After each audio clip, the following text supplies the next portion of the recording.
Coronavirus, la pandemia. ¿Cuáles son los síntomas? ¿Cómo se transmite? ¿Qué puedo hacer para protegerme y prevenir la propagación de la enfermedad? Nuevo padecimiento que ha encendido las alarmas de los sistemas de salud. Coronavirus, la pandemia.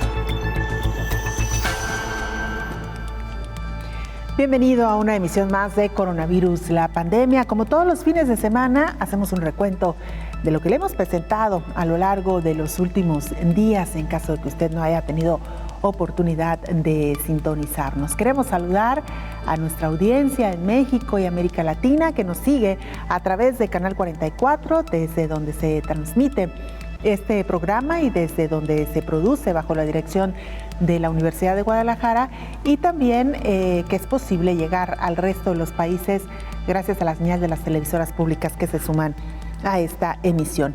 Iniciamos como todos los días con el reporte más reciente desde la Organización Mundial de la Salud. En esta ocasión nos lo presenta nuestro compañero Juan Carlos Molero, corresponsal de la agencia EFE. Hola, ¿qué tal? Buenos días, Belén, y también a todo el auditorio del Canal 44. Los casos de COVID-19 confirmados mediante pruebas de laboratorio y comunicados por los países a la Organización Mundial de la Salud están a punto de llegar ya a los 22 millones de personas. En 24 horas, la base de datos de la organización ha registrado más de 213.000 nuevos casos, con cerca de 776.000 muertos. América representa más de la mitad de esos casos confirmados globales y casi el 75% de fallecimientos al no invertir más en test, aislamiento y rastreo de contactos. En Europa, España sigue siendo el país con mayor incidencia por el coronavirus por cada 100.000 habitantes en los últimos 14 días. El Ministerio de Sanidad contabilizó más de 3.700 casos en las últimas 24 horas y suma 131 muertes en la última semana. El líder de la oposición y del Partido Popular, Pablo Casado, constataba ayer esta situación. El virus no ha sido derrotado. Los rebrotes aumentan, los ingresados en los hospitales se incrementan y la cifra de fallecidos no deja de crecer. Vuelven a tropezar otra vez con la misma piedra y vuelven a rechazar nuestra mano tendida. España vuelve a ser el peor país en esta segunda oleada, según instituciones multilaterales, universidades y publicaciones científicas de máximo prestigio internacional. Desde el Partido Popular exigimos al Gobierno que cumpla con las responsabilidades que tiene asignada por la legislación sanitaria en vigor y que coordine al conjunto de administraciones, no que se lave las manos. Preocupa también en muchos países europeos la situación por la cercanía de las fechas del regreso a los colegios, que en Alemania se está desarrollando con cierta normalidad, y eso que los casos suben también en el país germano, con 1.700 nuevos contagios en el último día, el número más alto desde abril. En Reino Unido ha habido 812 nuevos contagios y 16 fallecidos, y pese a ello el gobierno ha descartado el uso de las mascarillas en los centros de trabajo.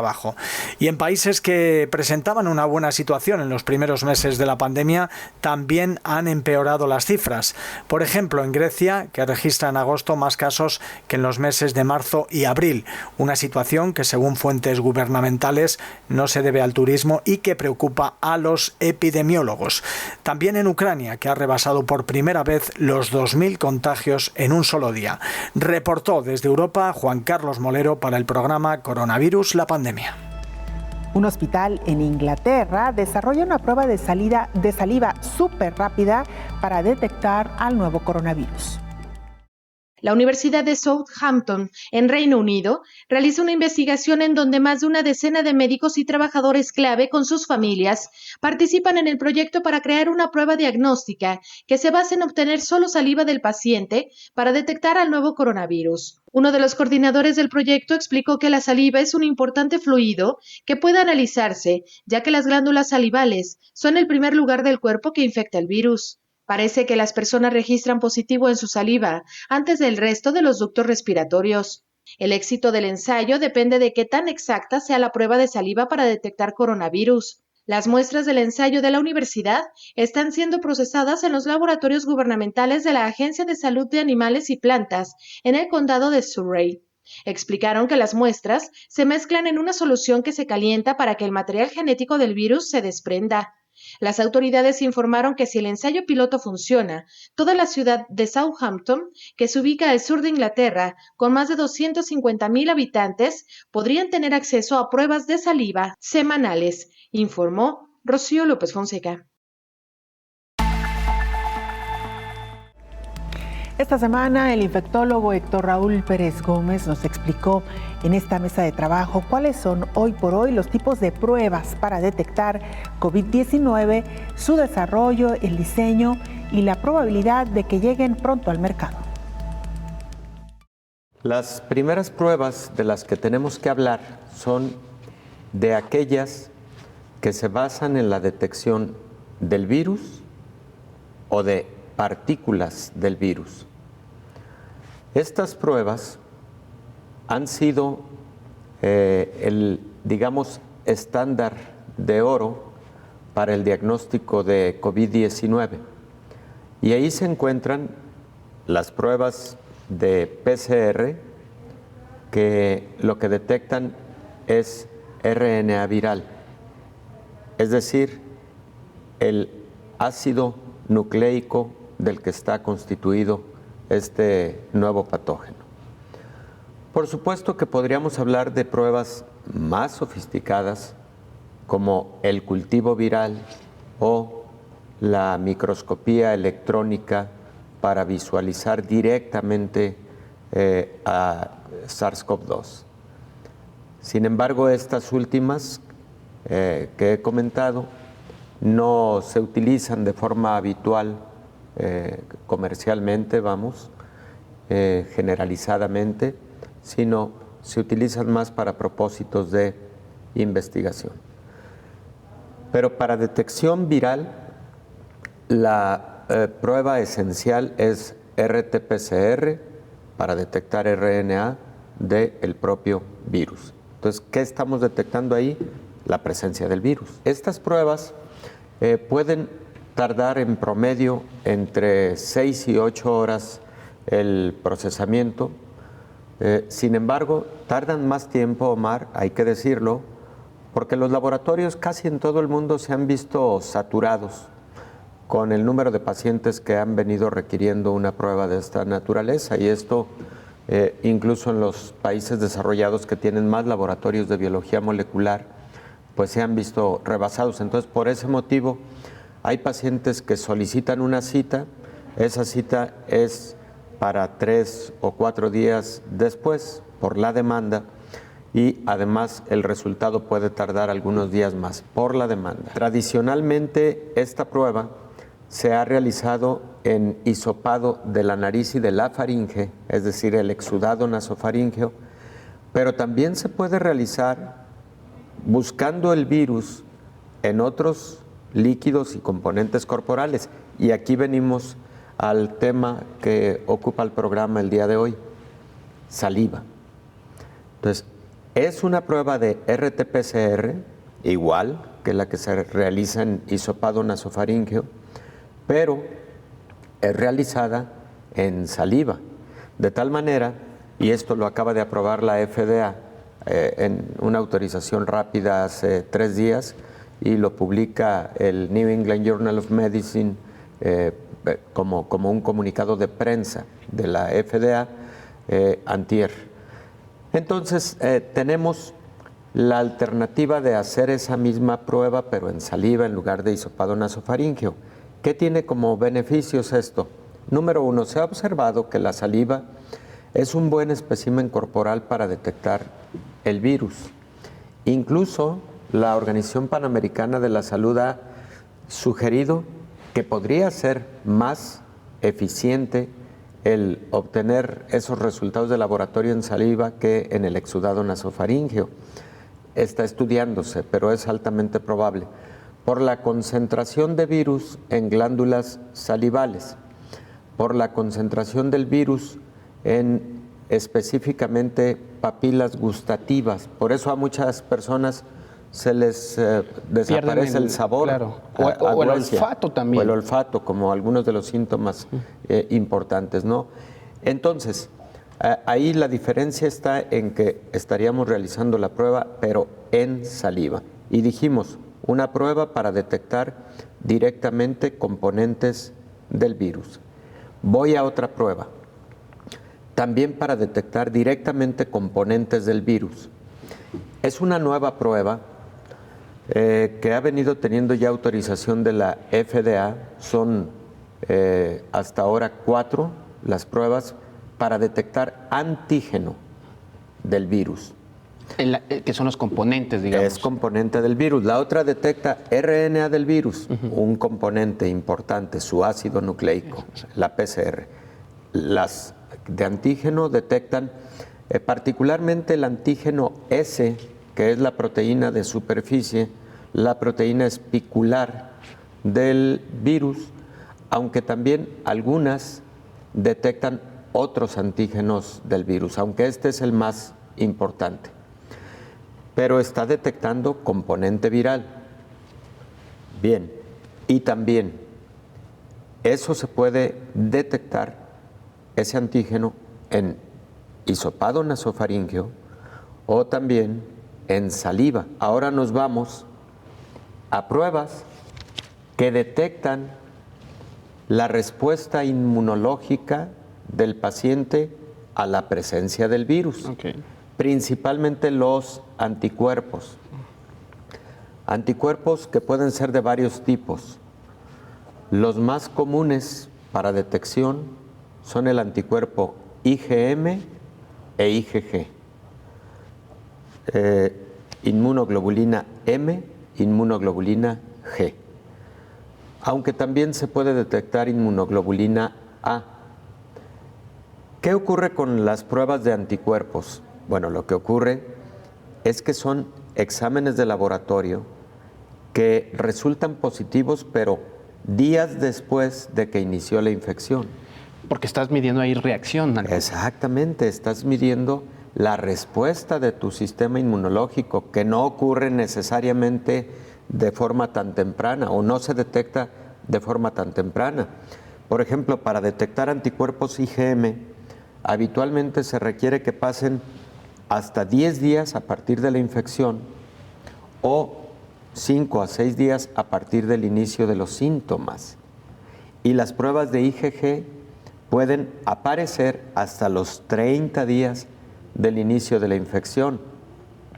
Entonces, primer comentario, Omar, es estéril, es inverosímil una discusión de cuáles de las dos pruebas son mejores, porque no compiten, son complementarias, responden otra cosa, unas y otras. Puede ser en sangre, es habitualmente en sangre, puede ser en plasma, pero el plasma es un componente de la sangre. Y aquí existen muchos métodos para medir anticuerpos. De hecho, algunos son cualitativos y otros son cuantitativos. Por ejemplo, métodos cualitativos, los que nada más te dicen positivo o negativo.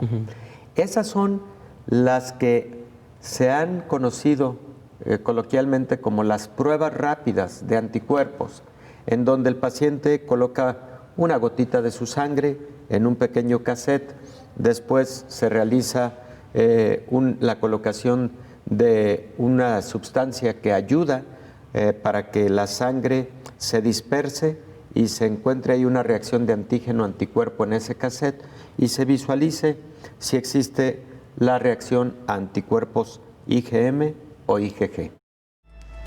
Hacemos una pausa brevísima, regresamos con mucho más.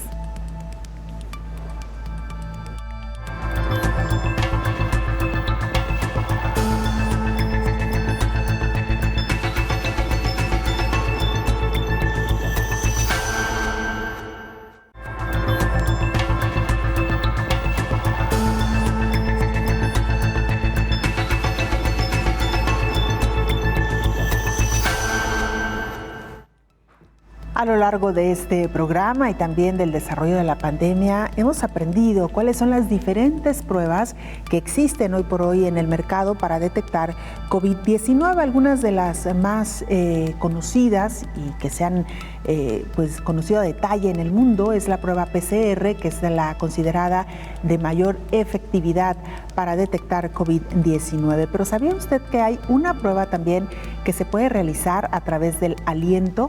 Acompáñeme a ver el siguiente reporte. El investigador de la Universidad de Pensilvania, César de la Fuente, desarrolla un test rápido de COVID-19 que está integrado a la mascarilla con el fin de detectar el virus a través del aliento en segundos. Se trata de un proyecto que en su etapa inicial ganó el premio Nevirovsky Engineering and Medicine Opportunity, NEMO, convocado por dicha universidad. Las pruebas similares para bacterias cuestan menos de $1 cada una y por ello, De la Fuente tiene como objetivo realizar pruebas de COVID-19 a un precio similar y con una huella más pequeña para que puedan integrarse directamente en las mascarillas, proporcionando un incentivo adicional para su uso regular. El sistema de detección utilizaría docenas de pequeños electrodos impresos en 3D, sembrados con fragmentos diseñados para unirse a las proteínas del pico del virus SARS-CoV-2. Luego, esos electrodos se depositarían sobre papel conductor, sobre el cual se podría introducir una muestra de gotitas respiratorias.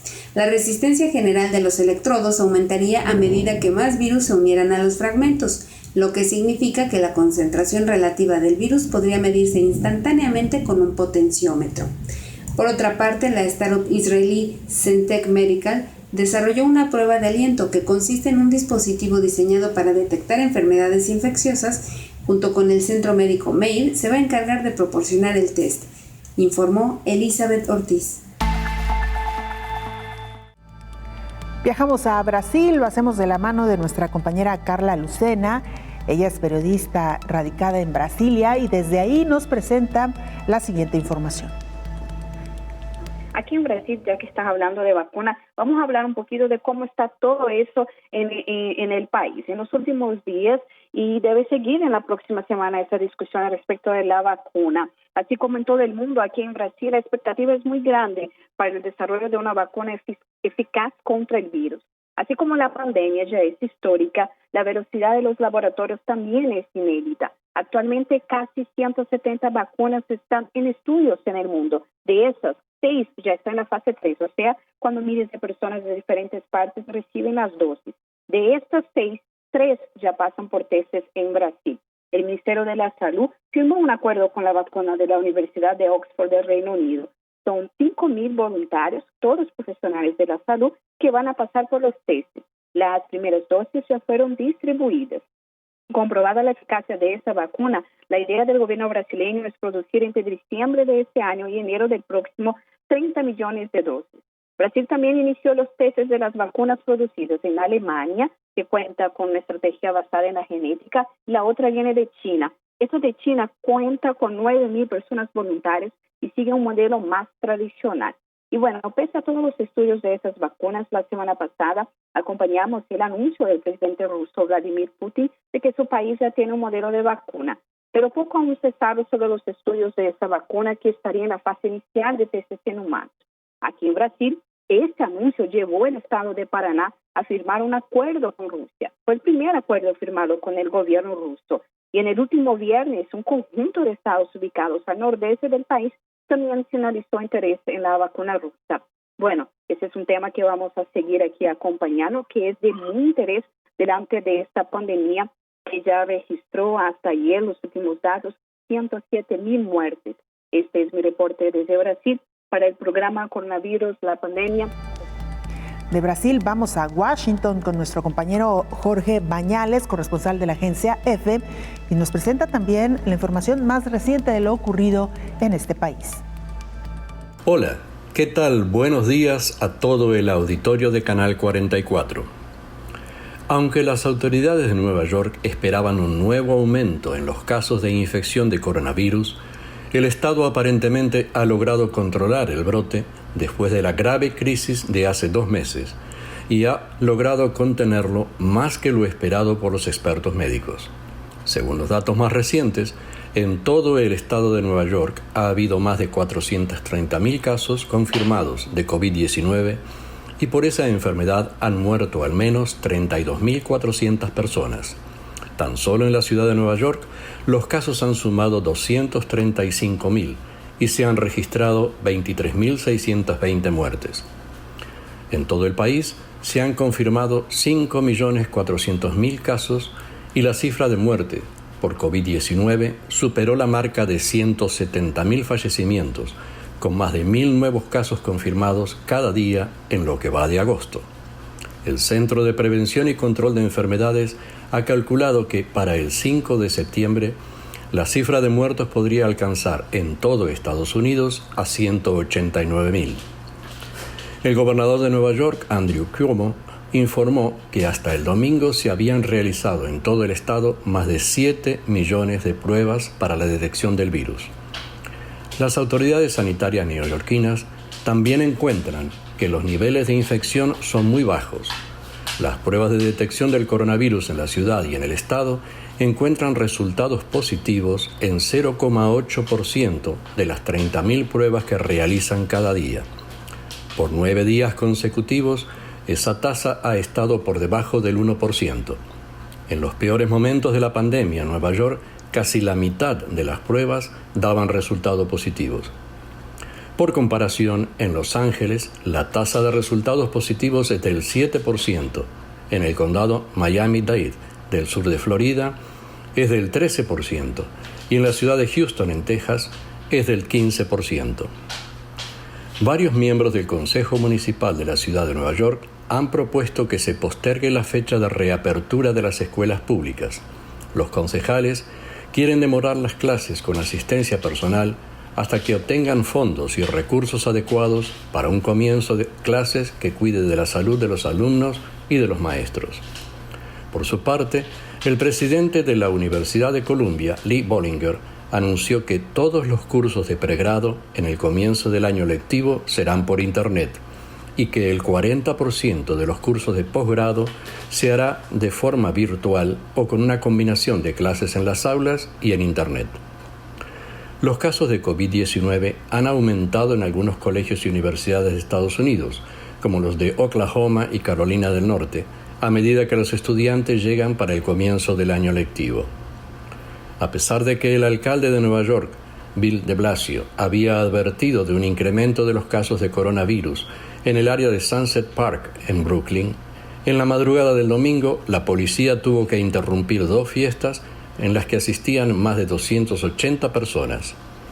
Fuentes policiales indicaron que, tras recibir una denuncia telefónica, las autoridades encontraron unas 180 personas en lo que parece ser un espacio comercial alquilado. Y unas 2 horas después recibieron información acerca de otro festejo en un almacén cercano, donde había más de 100 personas. Un mensaje en la cuenta Twitter de la policía indica que los organizadores de estas celebraciones fueron arrestados. El gobernador Cuomo anunció asimismo que los museos de la ciudad de Nueva York, famosos en todo el mundo, podrán reabrir sus puertas al público a partir del 24 de agosto. La pandemia ha tenido un impacto económico también en estos grandes museos, y el Museo Metropolitano ya anunció el despido permanente de 79 empleados y una licencia sin pago de sueldos para otros 181 trabajadores de esa institución. Reportó Jorge Bañales de la agencia EFE desde Washington para el programa Coronavirus, la pandemia. Hablábamos ya de las pruebas para detectar COVID-19, una de las cuales se centra en el aliento. El infectólogo Héctor Raúl Pérez Gómez aclara las dudas sobre la practicidad de ellas.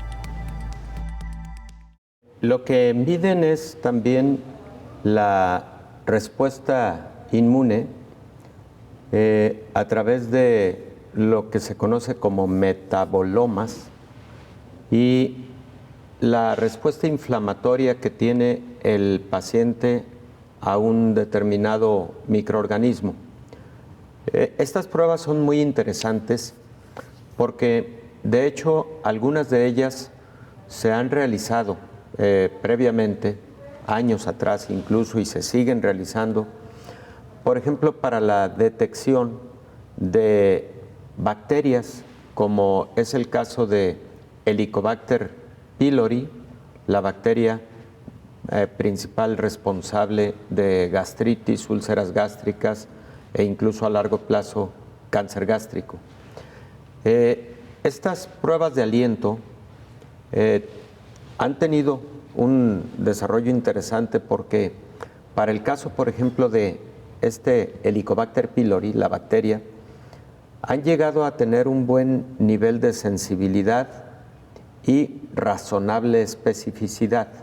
Cuando digo razonable especificidad, estoy hablando de que no necesariamente son 100% específicas, es decir, una prueba positiva puede serlo no solamente por la infección por esta bacteria, sino por algunos otros factores.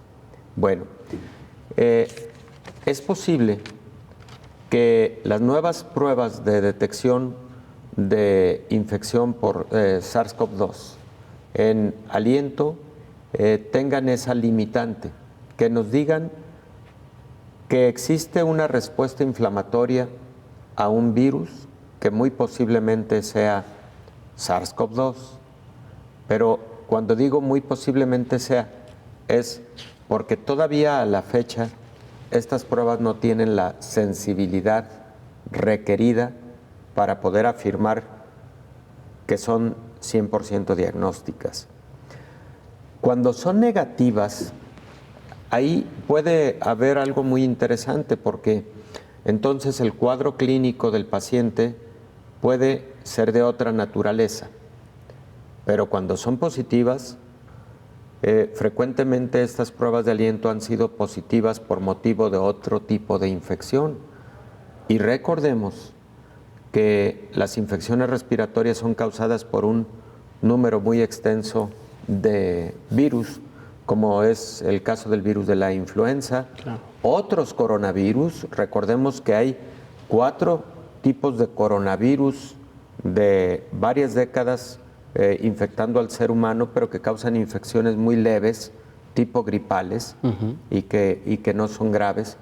Las graves realmente son el SARS, que apareció en el 2003, el MERS, que apareció en el 2013, y el actual SARS-CoV-2. La prueba de PCR, la reacción en cadena de polimerasa para detectar RNA viral, sigue siendo el estándar de oro, pero además es precisamente por lo que comentas, Omar, porque es la prueba que detectará de manera más temprana la presencia de este patógeno. ¿En cuánto tiempo podrás detectar si te infectaste, por ejemplo, habiendo tenido contacto con una persona confirmada? Bueno, hasta en 3 días o en 3 días puedes ya tener positividad a una prueba de PCR. Pero si, por ejemplo, ahí, a partir de, o en ese periodo de 3 días, tú te midieras con una pruebita rápida para detección de anticuerpos IgM e IgG, pues esa prueba va a estar negativa. Claro. Y entonces, si no se interpreta correctamente, cualquier persona va a decir, mira, no estoy infectado porque tuve las pruebas de rápidas, IgG o IgM, claro, o de IgM y de IgG negativas. No, eso es un error. Todavía no era el tiempo para que esas pruebas estuvieran positivas, ¿no? Claro. Entonces, sigue siendo la prueba de PCR la que más tempranamente detecta infección, valga la redundancia, infección en fase temprana, que claro, eso es lo más valioso que puede haber para mitigar una epidemia, claro, porque más tempranamente pones a alguien en confinamiento para evitar que transmita la enfermedad a los demás, y también más tempranamente lo pones en atención médica. Ese documental que nos acaba de presentar Elizabeth Ortiz es muy interesante, relacionado con la definición de qué pacientes pueden manejarse en su casa de forma segura, porque los sistemas de salud se han abarrotado, los sistemas claro, de salud se han saturado. Entonces, muchas de estas decisiones están basadas en tener un diagnóstico oportuno, un diagnóstico temprano. Hacemos una pausa, es muy breve, regresamos con mucho más.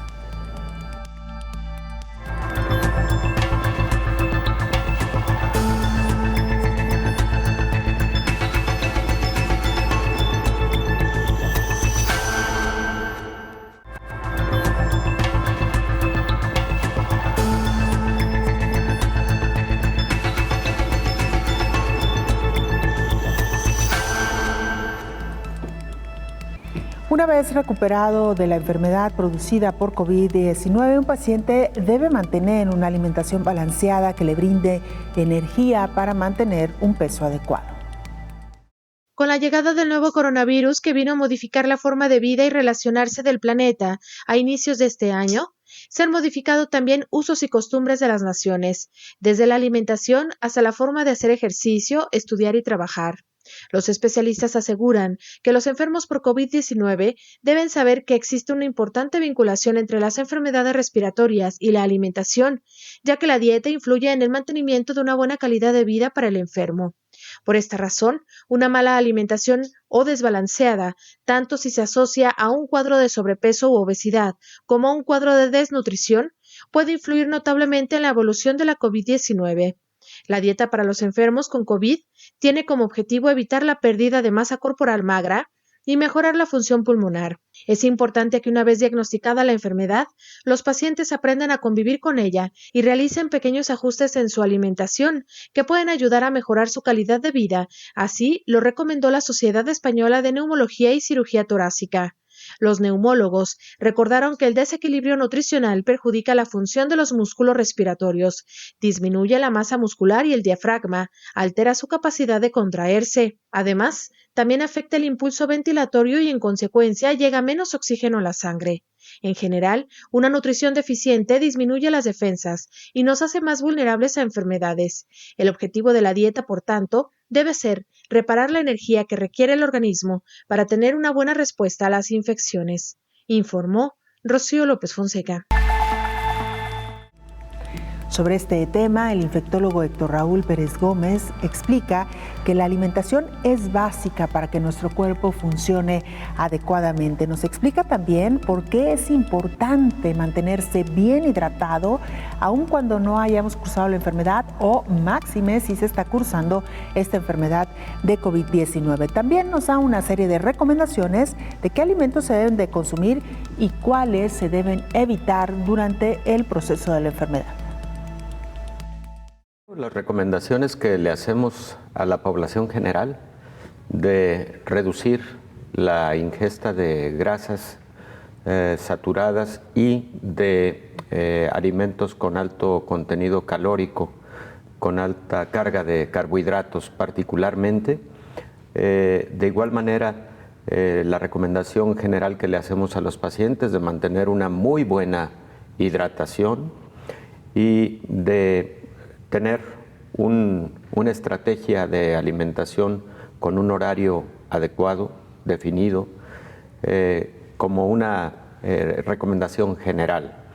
Ahora, el paciente que además tiene comorbilidades, como por ejemplo el paciente diabético o el paciente obeso, debe tener en cuenta que hoy, más que nunca, es fundamental tener bajo control su enfermedad metabólica, el paciente con hipertensión arterial, etcétera.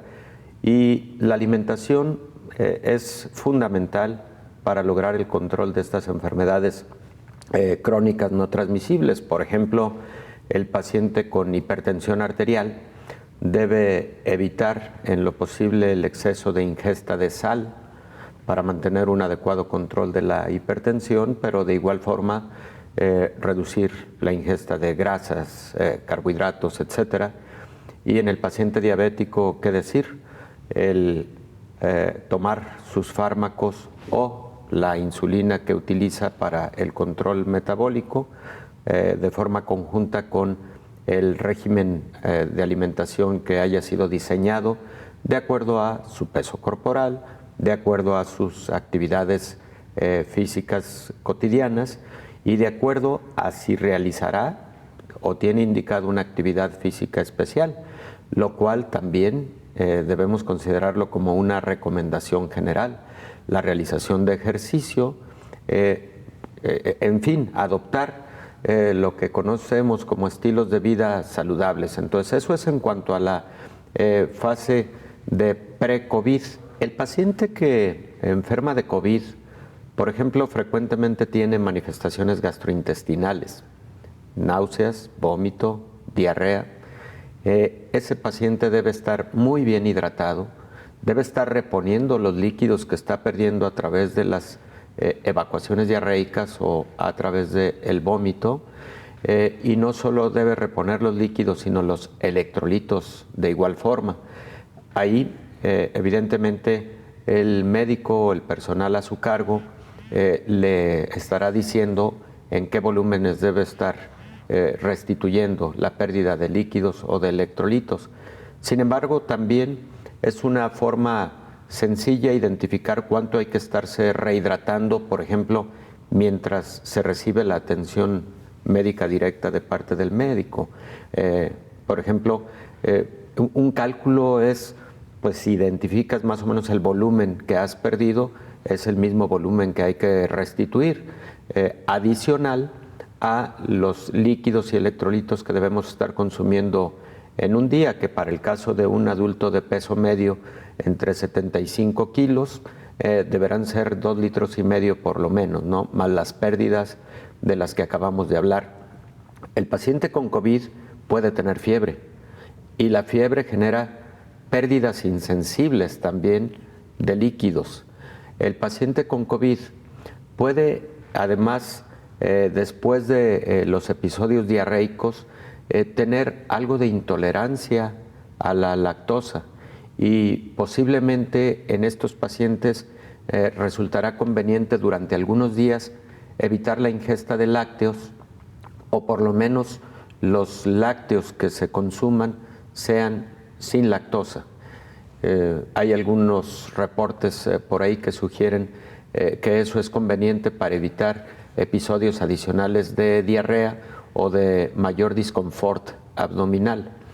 Pero además el paciente con COVID frecuentemente recibe la recomendación de sus médicos tratantes, o les ofrecemos la recomendación de que tomen vitamina D, tomen zinc, tomen vitamina B, particularmente porque la respuesta inmune del paciente con COVID-19 requiere frecuentemente de apoyo adicional, aun cuando si un paciente está en buenas condiciones generales previas de salud, la respuesta inmune hace lo suyo y lo hace bien.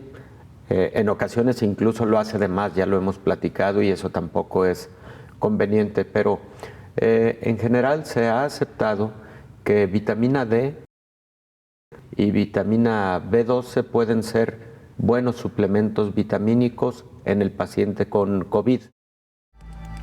Naomi Mesa, nuestra compañera periodista de STV Telebásica, nos presenta el siguiente reporte. Un saludo para ti, Beren, y para toda la audiencia de Canal 44 desde Honduras. Hace 160 días que se recibieron los 2 primeros casos de COVID-19 en el país. Lamentablemente, ya hemos sobrepasado los 50.500 casos positivos. Nos alegramos informar que más de 7.300 personas se han logrado recuperar con éxito. Sin embargo, lamentamos el deceso de más de 1.570 compatriotas. De los casos activos, se encuentran en este momento 1.005 hospitalizados, de los cuales 730 están en condición estable, 237 en condición grave y 38 en cuidados intensivos. La alerta roja y el toque de queda para todo el territorio hondureño se extiende hasta el 23 de agosto. Las medidas de circulación segmentada continúan y se sigue tomando en cuenta el último dígito de identidad, saliendo un dígito por día. Entrando en la tercera semana de reapertura económica en el país, 5 aerolíneas comenzaron este lunes 17 el pilotaje de los vuelos internacionales, contando con las medidas de seguridad adecuadas para evitar contagios de COVID. Uno de los requisitos es presentar de forma obligatoria resultados de prueba COVID con garantía de 85 a 95% de efectividad. Dicha prueba debe tener un máximo de 3 días de anterioridad. Por otra parte, el infectólogo Tito Alvarado asegura que en nuestro país hay al menos unos 250.000 infectados. Sin embargo, esto no se puede confirmar debido a muchos factores a los que el sistema sanitario se enfrenta, entre ellos la falta de pruebas PCR para realizar a la población. Así como muchos médicos afirman que la baja de casos que se han presentado en los últimos días no se debe a que la curva se esté aplanando, sino a las pocas pruebas que se están realizando, que esto se está haciendo con el fin de dar una mayor apertura a la economía. El doctor Carlos Omaña asegura que la mayoría de los casos se están presentando en las zonas rurales del país y es por eso que los hospitales principales han tenido un cierto respiro de pacientes de COVID. Sin embargo, cuando se remitan todos los casos de las zonas rurales, los hospitales comenzarán a colapsar nuevamente con más casos.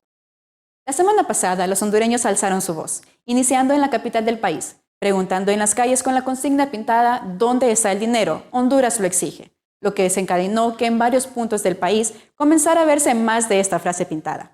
Ante este hecho, el gobierno, tras varios intentos por borrar la consigna, tomaron la decisión final de pintar encima de esta para poder desaparecer la frase que muchos hondureños están haciendo en las redes sociales como el hashtag ¿dónde está el dinero? Honduras lo exige.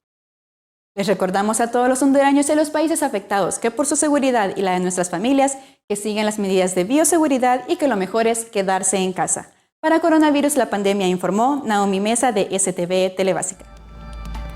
Hacemos una pausa, la última, regresamos ya para entrar a la recta final de este programa especial de Coronavirus la Pandemia.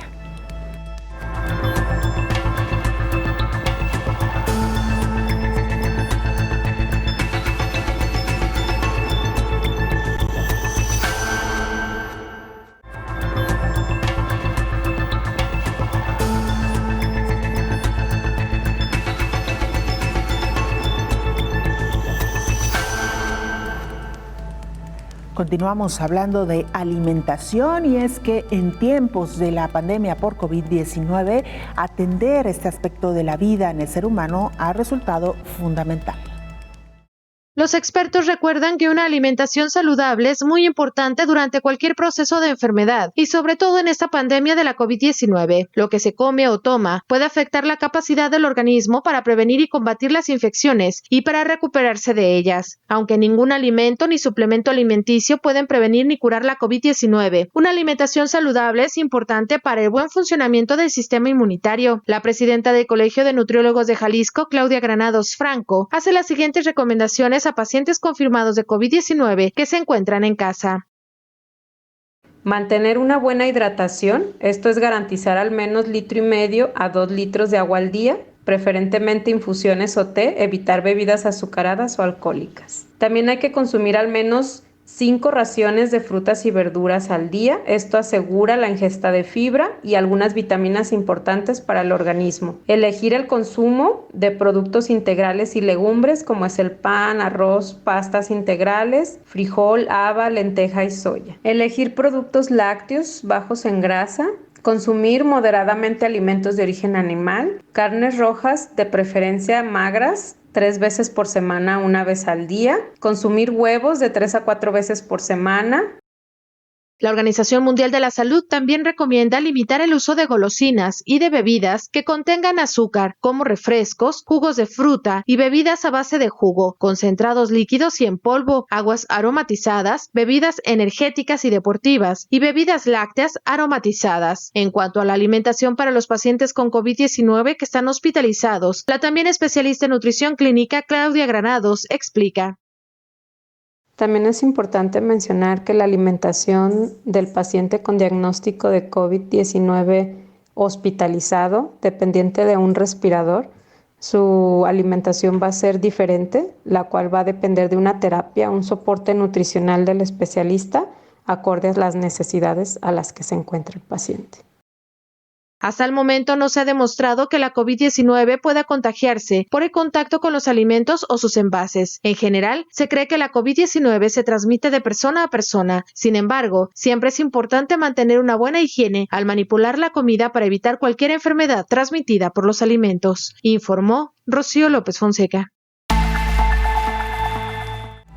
¿Y qué recomiendan los expertos en materia de nutrición? Esta semana hablamos con la nutrióloga María de Jesús Quintero. Ella nos comparte una serie de recomendaciones para mantener una dieta balanceada y también para atender otros aspectos como la suministración de vitaminas adicionales. Mira, para lo que sería la parte de la hiposmia, que es la disminución del olfato, o la hipogeusia, que es la disminución del gusto, se recomiendan alimentos líquidos o jugosos porque favorece la distribución de los sabores y la entrada de esto de las papilas gustativas. También, de hecho, se recomienda alimentos templados o calientes. ¿Caliente por qué? Porque los alimentos aumentan la liberación de los compuestos volátiles y va a potencializar el componente olfativo del sabor. Igual es muy importante la presentación de los platos. por la forma, el color, la textura, y de hecho con eso se puede trabajar también los sentidos, que se ven afectados, pudiera ser visual, auditivo o el tacto en ocasiones, pero bueno, eso ya dependiendo del paciente, ¿no? Y también lo que podemos utilizar es una condimentación de los alimentos, por ejemplo, con especias o hierbas aromáticas. Entre ellas, pues como nosotros conocemos, el ajo, que al ser asado nos puede dar un sabor salado, y esto nos ayuda también a disminuir el consumo de sal, en dado caso de un paciente hipertenso. La canela, la cual podemos añadir a los alimentos cárnicos para resaltar el sabor. El jugo de limón podemos utilizarlo como para las ensaladas, para resaltar el sabor del pescado, del pollo. De hecho, lo podemos sustituir para el vinagre, o sea, podemos sustituirlo. Pimienta la podemos añadir también en un fin de preparaciones, nada más hay que tener en cuenta que la pimienta es un poco irritante para alguien que tenga algún problema de gastritis o alguna úlcera, hay que pues evitarla, también tener cuidado. Igual también el jengibre tiene un sabor muy fuerte y picante, pero también le puede llegar a ser irritante, pero también ayuda bastante al sistema inmunológico el jengibre. Mira, los alimentos que podemos integrar a lo que es un paciente con esta situación de lo que es el COVID-19, principalmente es disminuir o evitar lo que es el consumo de lácteos. Los lácteos contienen caseína y esto puede espesar lo que son las flemas. En ocasiones, por ejemplo, si alguien tiene alguna gripe, bueno, esto en general, ¿no?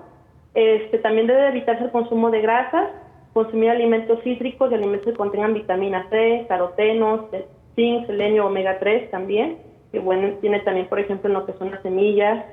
Y si el paciente obviamente también presenta una nutrición, como mencionó el doctor, se debe de consumir un suplemento ya sea por vía oral o una fórmula polimérica industrializada, ya que nos aporta calorías y proteínas, así como también vitaminas, dependiendo de la fórmula que tú elijas.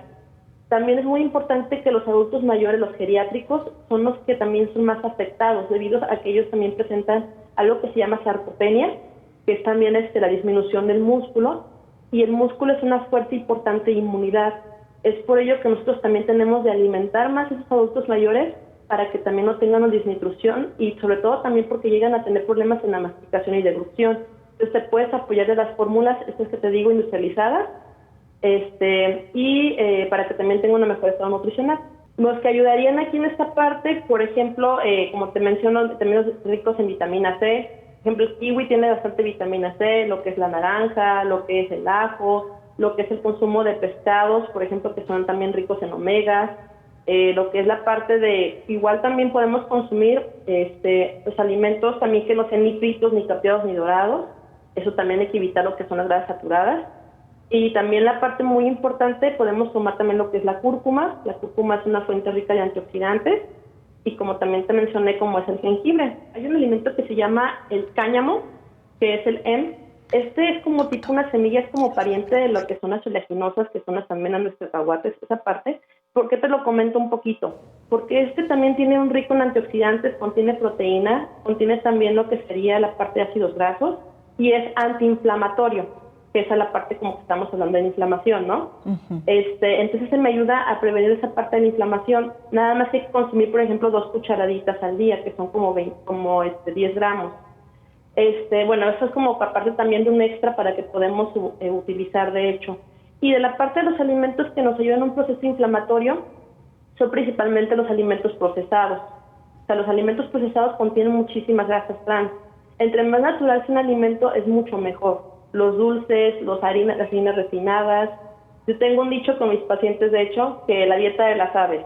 Y así como, ¿qué paleta de las aves? No, pues, bueno, hay una marca por ahí, pero como por ejemplo de que todo lo que venga con algo de un ave no empaquetado, como ya sabemos, por ejemplo, que son alimentos empaquetados, nos ayudan a lo que es la parte de grasas saturadas. En Reino Unido se encuentra nuestra compañera Raimi Calabuy, corresponsal de la agencia EFE, quien nos presenta el siguiente reporte. Hola, ¿qué tal? Buenos días, Belén. Buenos días a todos los oyentes de Canal 44. La situación por la pandemia en el Reino Unido continúa siendo preocupante. El país sigue registrando alrededor de 1.000 contagios al día, mientras el gobierno planea incrementar el número de test que sirvan para identificar rebrotes y contener la propagación del virus. El Reino Unido acumula ya más de 41.000 fallecimientos desde que se inició la pandemia, lo que lo convierte en el país de Europa más afectado por el virus. Algunas zonas zonas de Inglaterra, como la ciudad de Manchester y Leicester, continúan con restricciones a la movilidad y a las reuniones familiares después de que se identificaran centenares de positivos. La crisis del coronavirus también empieza a mostrar las primeras consecuencias para la economía británica. Tras anunciarse que el Reino Unido entraba en recesión por primera vez en más de 10 años, empieza a surgir el temor de que los europeos, que conforman gran parte de la masa salarial en el sector servicios, abandonen el país. La crisis de la COVID ha dejado sin trabajo al 12% de este grupo, lo que puede llevar a la salida de miles de europeos del país y consolidar las tendencias migratorias que puso en marcha el Brexit. Las cuarentenas impuestas por el gobierno de Boris Johnson a los ciudadanos que lleguen desde varios países tampoco ayudan a impulsar la economía. Desde el pasado fin de semana, todos los viajeros procedentes de Francia, Holanda y Malta deben guardar una cuarentena de 14 días al llegar a suelo británico, una medida que también se aplica a los procedentes de España y que se estudia ampliar a Grecia y Croacia. Dentro del plan de la desescalada, el gobierno británico recibe presiones para priorizar la apertura de las escuelas en septiembre.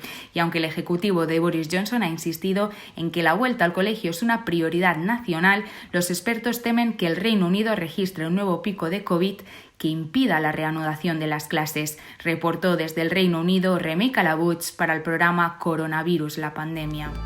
Y antes de despedirnos, queremos dejarle con esta pieza informativa. Star Trek inspira a una empresa mexicana para crear un traje inflable contra COVID-19.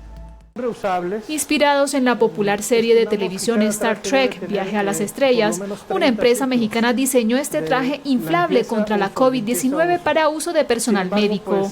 El traje, que en 2 meses ha tenido ya 3 versiones debido a la insistencia de la empresa por optimizarlo, ayuda a los sanitarios a tratar a los enfermos de coronavirus sin otras protecciones como cubrebocas o caretas. En una entrevista con EFA, el director de la empresa XE Ingeniería Médica, Fernando Áviles, explicó. Esto hace que el personal no esté cómodo y no pueda trabajar bien. Imaginen ustedes un turno de 4, 6 u 8 horas que hacen los doctores en estos trajes incómodos, en este sol de verano, sin ventilación, sin poder ir al baño, deshidratados, pues definitivamente lo que quieren es salirse ya del área de trabajo. Ante este escenario y tomando como base la tecnología que aplicó previamente en una cápsula de aislamiento diseñado para trasladar a personas con enfermedades altamente contagiosas como tuberculosis y meningitis, a Áviles le surgió la idea de crear un traje completo. Los trajes están inspirados en ciencia ficción, en las películas, en Star Trek, inclusive en el programa espacial, donde pues se utiliza un traje hermético de cabeza a pies, pero la realidad es que no existen más que en la ciencia ficción. Había que fabricarlos, los habíamos visto teóricamente y conceptualmente, pero no los habíamos construido. Explicó que por ahora las pruebas del traje las llevan a cabo en hospitales del gobierno mexicano y recordó que se requiere de todo un proceso de autorización para que sea validado. Hasta aquí llegamos con este programa especial. Muchas gracias por habernos acompañado. Le queremos invitar para que nos sintonice en la siguiente emisión de Coronavirus, la pandemia. Hasta entonces. Coronavirus, la pandemia.